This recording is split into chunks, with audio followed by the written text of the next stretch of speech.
મૂકીને કીધા વગરનો જતો રહ્યો છે, મને દગો આપીને.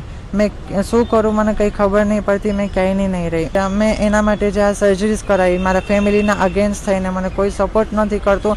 મારી પાસે અત્યારે મારી સિચ્યુએશન એવી થઈ ગઈ છે કે મને 2 ટાઈમનું મને જમવાનું પણ છે ને મેં કઈ રીતના મેનેજ કરું છું મારું મન સમજે છે. કે અમે લોકો 1.5 વર્ષથી લિવ ઇન રિલેશનશીપમાં હતા. અમે લોકોએ કરાર પણ કરાવેલા છે અને એ માણસના કહેવાના ઉપરથી જ મેં આ બધી સર્જરીઝ કરાવી છે.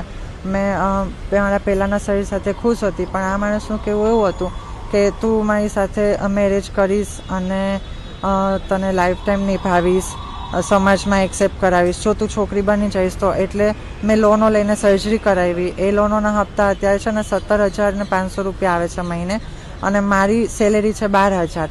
એ માણસ અત્યારે મને મૂકીને કીધા વગરનો જતો રહ્યો છે.